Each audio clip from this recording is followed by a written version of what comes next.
Assalamualaikum warahmatullahi wabarakatuh. Apa kabar kalian? Semoga kalian baik-baik saja dan tetap diberikan kesehatan oleh Allah Subhanahu wa Ta'ala. Bantu channel kami dengan cara subscribe dan tekan tombol lonceng kalian. Terima kasih. Semoga kisah ini bermanfaat. Petani miskin minta minum lalu dihina pegawai hotel. Hari selanjutnya sungguh mengejutkan. Jangan secara sembarangan kita sebagai orang biasa menilai seseorang dan memperlakukannya semena-mena begitu saja. Atau bahkan hal demikian tidak boleh dilakukan oleh siapapun dan terhadap siapapun. Karena selalu berbuat baik menjadi salah satu kunci sukses, juga menyenangkan orang lain. Karena hukum karma itu nyata. Sejak dulu kita sudah tahu bahwa menilai hanya dari penampilan sebenarnya merampas kesempatan kita mengenal pribadi seseorang yang sebenarnya.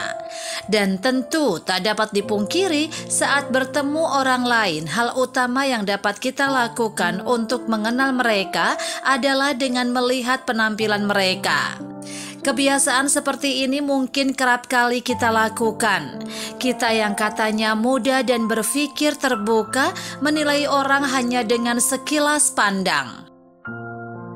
Sebagaimana dengan yang dialami oleh gadis cantik pegawai hotel ini, dia harus membayar mahal atas tanggapan negatifnya ke orang lain hanya karena dia salah menilai seseorang dari penampilannya. Bagaimana kisah selengkapnya? Mari kita simak ulasan kisah berikut ini. Kisah nyata yang terjadi pada seorang wanita yang bernama Lily. Lily adalah seorang pelayan di hotel dan memiliki posisinya tinggi dengan gaji yang cukup besar. Bahkan di antara teman-temannya, Lily memiliki gaji sekitar 2-3 kali teman-temannya. Tidak hanya itu, angka yang ada ini hanyalah gaji pokok. Belum termasuk insentif yang biasa diberikan oleh para tamu. Lily memang terkenal cantik, memiliki postur tubuh yang baik dan pintar. Tapi sayangnya dia tidak begitu disukai oleh teman-temannya karena kesombongannya. Hingga tiap kali dia keluar dengan teman-temannya, kerap kali dia berbangga dengan pekerjaannya. Tidak jarang pula dia ditegur oleh teman-temannya karena kesombongannya itu. Teman-temannya sering sekali menegur dengan kalimat, "Lily, jangan terlalu sombong. Ingatlah, di atas langit masih ada langit."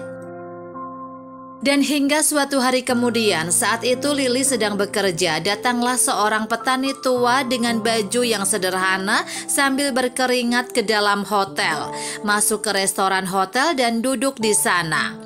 Lily yang melihat ini langsung mendekatinya sambil berpikir, orang ini tua, bajunya kumuh, pasti dari desa. Dia lalu menghampiri meja tempat si kakek duduk dan bertanya, "Kakek, Anda pasti datang untuk makan, bukan?" Kakek itu kemudian hanya mengangguk. "Apa yang ingin Anda pesan?" tanya Lily. "Air putih dulu aja." "Maaf, restoran kami ini tidak ada air putih, hanya ada bir dan minuman lain." "Restoran ini nggak ada air putih." Dengan tatapan bingung kakek ini memandang Lily. "Saya nggak biasa minum minuman lain, saya nggak pesan dulu deh," kata kakek ini lagi. "Jadi Anda ini mau makan nggak? Kalau nggak mau makan, jangan duduk aja di sini. Nanti Anda mengganggu orang lain dan memakan tempat di sini." Kakek tua ini kemudian berkata sambil tertawa, "Hei anak muda, memang benar orang-orang yang datang ke hotel untuk makan. Kalau gitu Anda pesanlah makanan. Kalau tidak, Anda sebaiknya segera beranjak dari tempat duduk Anda karena Anda sedang mengambil jatah tempat duduk orang lain." Sebenarnya waktu itu pengunjung tidak banyak dan masih banyak tempat kosong. Namun Lily berkata seperti itu karena dia tidak suka dengan kehadiran orang tua ini. Baiklah, sini saya pesan makanan." Sesaat kemudian terdengar bunyi keras, prak. Lily menghempaskan buku menu makanan ke hadapan sang kakek. Tidak lama kemudian salah seorang pelayan yang lain datang dengan membawa air putih.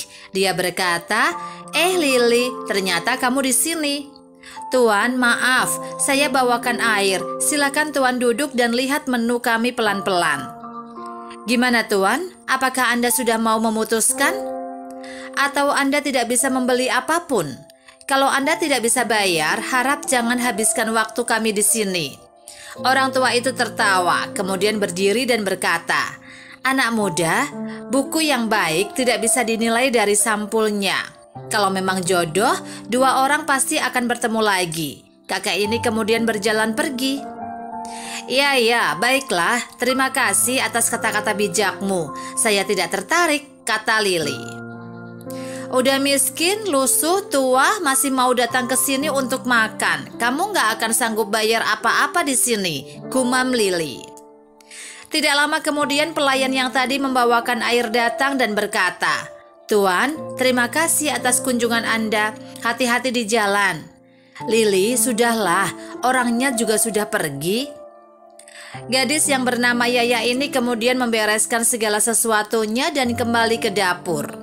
Yaya ini adalah seseorang yang berasal dari sebuah desa miskin dan berusaha keras untuk memperoleh kehidupan yang lebih layak. Dia terkenal sebagai pelayan yang sangat ramah dan sangat baik hati terhadap setiap pelanggan. Beberapa hari kemudian datanglah segerombolan orang dengan mobil mewah di depan hotel.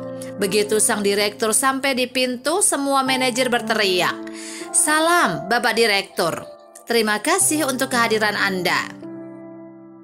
Setelah semua orang berkumpul, manajer meminta Tuan Li untuk menyampaikan kata sambutan.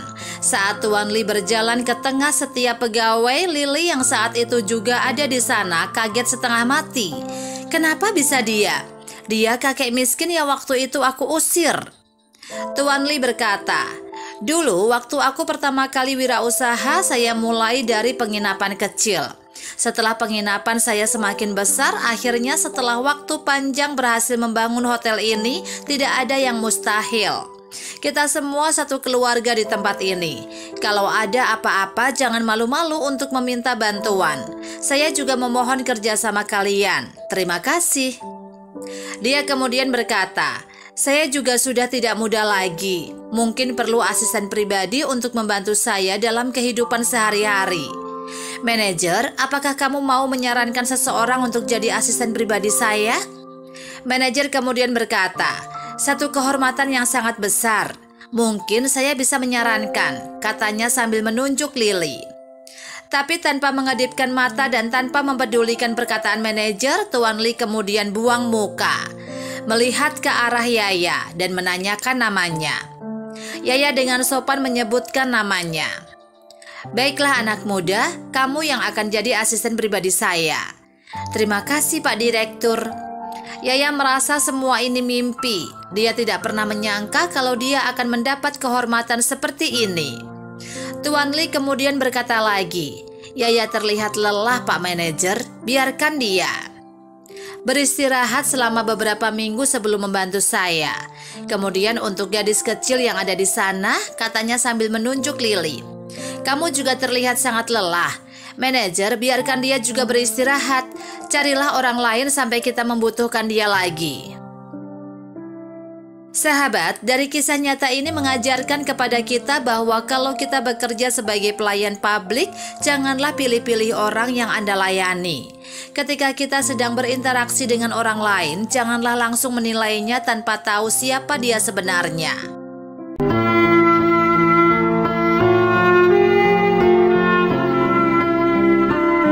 Assalamualaikum warahmatullahi wabarakatuh. Apa kabar kalian? Semoga kalian baik-baik saja dan tetap diberikan kesehatan oleh Allah Subhanahu wa Ta'ala. Bantu channel kami dengan cara subscribe dan tekan tombol lonceng kalian. Terima kasih.